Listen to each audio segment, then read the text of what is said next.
ఆనాడు దత్తాత్రేయ గారు గెలిచిన మంత్రి అయినరు, ఈనాడు కిషన్ రెడ్డి గారు గెలిచిన మంత్రి అయినరు. నేను అడుగుతున్నా, భారతీయ జనతా పార్టీ గెలిచినప్పుడు మంత్రి అయితే ఈ హైదరాబాద్ నగరానికి, ఈ సికింద్రాబాద్ నగరానికి తెచ్చింది ఏంది అని నేను అడుగుతున్నా. 2021లో వరదలు వస్తే ఈ ప్రాంతం అంతా మూసి లోతట్టు ప్రాంతం మునిగిపోతే ఏ కుటుంబాలు కూడా, లక్షలాది కుటుంబాలు నిరాశ్రయులు అయిపోయి ఇండ్లు మునిగిపోతే కిషన్ రెడ్డి గారు చిల్లి గవ్వ కూడా తీసుకురాలి. ఆనాడు హోంశాఖ మంత్రిగా డిజాస్టర్ మేనేజ్మెంట్ ఆయన చేతిలో ఉన్న సికింద్రాబాద్కు చిల్లి గవ్వ దేలే. ఈ 5 ఏళ్ళు మంత్రిగా ఈ నగరానికి అనుమతులు దేలే, ఈ నగరానికి పెట్టుబడులు దేలే. ఈ నగరానికి వస్తున్న పెట్టుబడులను నరేంద్ర మోడీ బెదిరించి గుజరాత్కు తీసుకెళ్తుంటే అడ్డుకునే ప్రయత్నం కూడా కిషన్ రెడ్డి చెయ్యలే. అందుకే మిత్రులారా, ఇవాళ ఆలోచన చేయండి. ఈ జంట నగరాలలో మెట్రో రైలు ఉందంటే ఆనాడు రాజశేఖర రెడ్డి గారు ఉన్నప్పుడు జైపాల్ రెడ్డి గారు కేంద్ర మంత్రిగా మెట్రో రైలు ఇస్తే ఇవాళ ఈ నగరంలో మెట్రో రైలు ఉన్నది. ఇవాళ మా ఆడబిడ్డలు ఉన్నారు.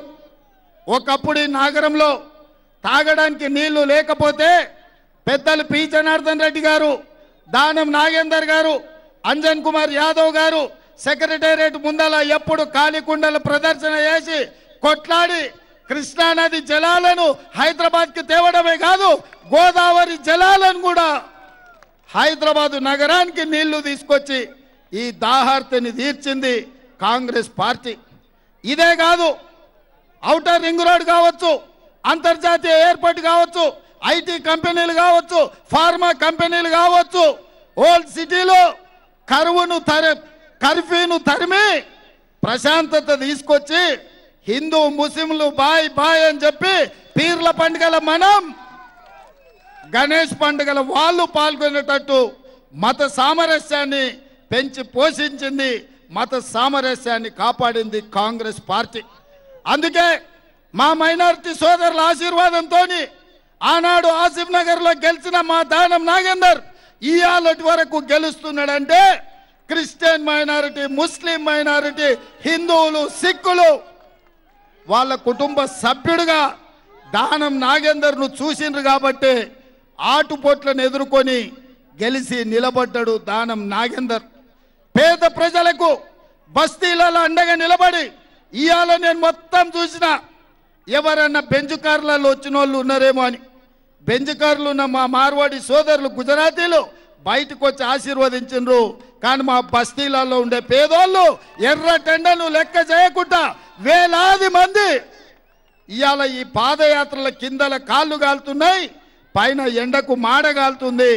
అయినా మా ఆడబిడ్డలు ఇవాళ దానం నాగేందర్ వెనకాల నడిచిండ్రు. అందుకే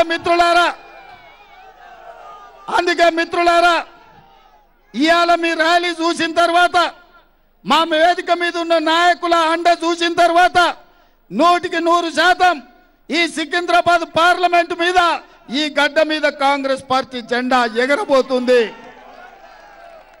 దేశంలో కాంగ్రెస్ అధికారంలోకి రాబోతుంది. ఇక పద్మారావు అన్న ఈయనే ఉంటాడు, పక్కనే ఉంటాడు. అన్న మంచోడే, కానీ వాళ్ళ గురువే ఉన్నాడు కదా, ఇక ఆ పిట్టల ద్వారా నమ్ముకుంటే పద్మన్న బాగుపడ్డట్టే. అందుకే పచ్చన్నకే ఓటేసినా పచ్చన్నకు రాదది, ఓటు చీలిపోతే కిషన్ రెడ్డికి లాభం అవుతుంది. పచ్చన్నని గెలిపియనికే కాదు, పరిపతున్న పచ్చన్న ఇజ్జత్ ఇయనికే కేసీఆర్ ఎన్నికల్లో పోటీ పెట్టిండు. ఎక్కడున్నాడో తెలుసు.